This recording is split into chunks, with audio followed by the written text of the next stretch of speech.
El Día de Muertos es una festividad muy importante, ya que se dice que es el día en el que el mundo de los muertos se conecta con el de los vivos, que los difuntos visitan los altares que ponemos para ellos, una foto, su platillo y bebida favorita, así como el típico pan de muerto.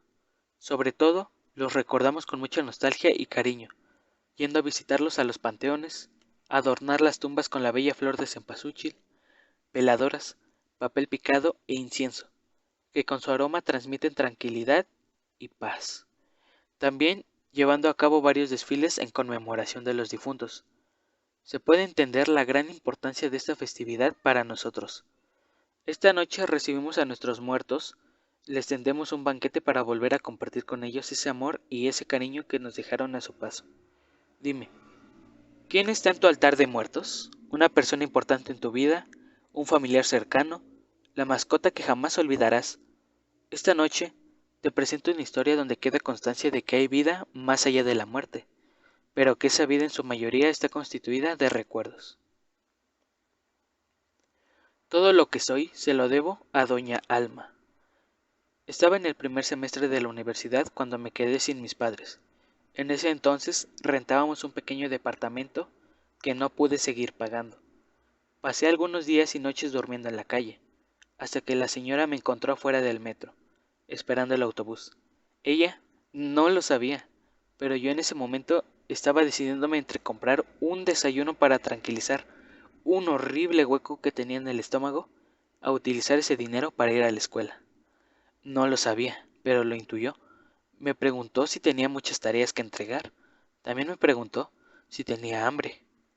Sin siquiera esperar escuchar mi respuesta, se acercó hacia la avenida y levantó el brazo, para solicitar la parada a un taxi.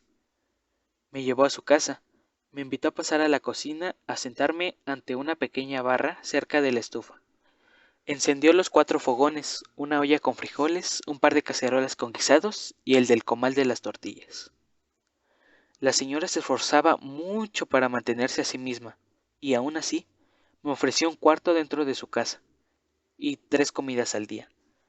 Ella solía hacer de comer para entregar a los edificios de oficinas cercanas. Por eso la cocina y casi toda la casa olía siempre a guisados, a manteca, a tortillas recién hechas. Cuando escuches que suenan las cazuelas, bajas a comer, decía siempre antes de irse a dormir. Doña Alma era solamente amiga de mi abuela. Entre nosotros no había parentesco alguno. De hecho, lo único que teníamos en común era que nos habíamos quedado solos en el mundo. La señora siempre decía que se aprovechaba muy poco de la clase cuando se estudiaba con el estómago vacío. Por eso a veces hasta me daba un par de monedas para comprarme algo en la facultad. Tan pronto me recuperé de la pérdida, me puse a buscar trabajo, con el único objetivo en mente de ayudar a la señora con sus gastos. Dentro del primer año en su casa empecé a decirle, abuela, tuvimos muchos años felices.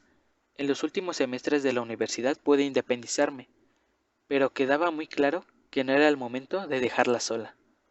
Vivíamos en una casa de 2 pisos, una vivienda humilde enclavada en una colonia que poco a poco había ido desplazando a sus vecinos y a los comercios populares para construir torres de departamentos y centros comerciales.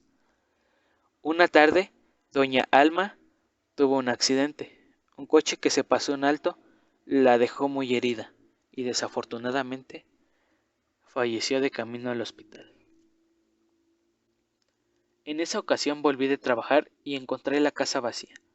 El característico ruido de los utensilios de cocina hacía tanta falta que un inquietante silencio me convenció de que algo estaba mal. Después de aquella tarde volví a quedarme solo. A partir de entonces, la casa quedó sumida en una horrible obscuridad. Las luces de la vivienda nunca parecían iluminar lo suficiente. Afuera había días soleados, pero adentro corrientes frías de aire que helaban hasta los huesos. No sé qué tan fuerte era la energía que radiaba la señora en vida, que de un momento a otro el lugar se volvió inhabitable. Las paredes empezaron a llenar de humedad, de noche grandes trozos de yeso se desprendían del techo, y caían estruendosamente al suelo.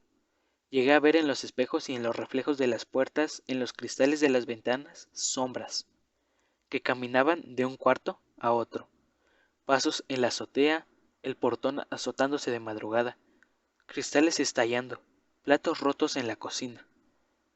Como nunca conocí a ningún familiar de ella y jamás nadie se acercó a reclamar la casa ni sus pertenencias, unos meses después guardé sus cosas en un cuarto de la azotea y renté la vivienda. El hueco que dejó la señora me impedía seguir viviendo en la casa. Los inquilinos no duraban mucho tiempo. Se iban sin avisar, abandonaban la casa de noche. A veces solo llamaban para notificar dónde habían dejado las llaves. Más que necesitar el dinero de las rentas, no quería dejar la casa sola, que se fuera deteriorando. Quería conservarla habitada. Sin embargo, había algo en su interior que impedía que floreciera una nueva familia, un matrimonio feliz, una pareja de estudiantes que comparten gastos. Hace unos meses me decidí a llamar a una persona para que purificara el ambiente de la casa. Entonces yo no creía en nada de eso, pero una compañera del trabajo me lo recomendó bastante. Desde el momento en que se abrieron las puertas de la casa e ingresamos, sentí la pesadez. La persona que me acompañaba recorrió toda la casa, elevando oraciones, rociando pisos y paredes con agua aromática. Quemó ramos de hierbas, hizo sonar una campana, abrió puertas y ventanas. Habló con los espacios y las recámaras vacías.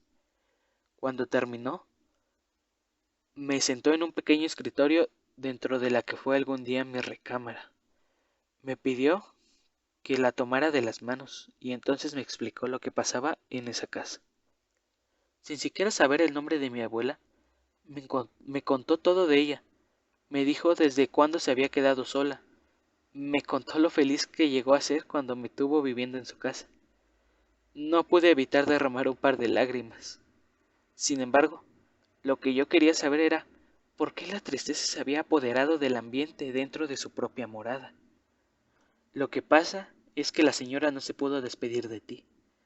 Ella está en esta casa, desesperada, porque no estás, porque se ha quedado sola nuevamente, porque no te va a volver a recibir con un plato caliente al final del día. La persona entonces soltó mis manos y se despidió. Me dijo que me dejaba a solas con ella, con doña Alma, con mi abuela. Bajó las escaleras, cruzó la sala, abrió el portón y se fue inmediatamente. Un intenso silencio se apoderó de la casa, pero luego sonaron las cazuelas. De un momento a otro, el espacio se inundó de olores.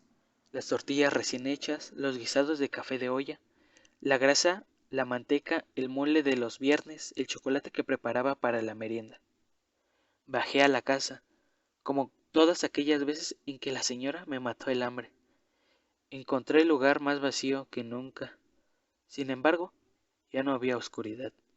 Me fui de la casa con los ojos llenos de lágrimas, pero con una sonrisa en el rostro, con el sentimiento de satisfacción y alegría que sentía cuando ella, antes de irse a dormir, me decía: cuando escuches que suenen las cazuelas, bajas a comer.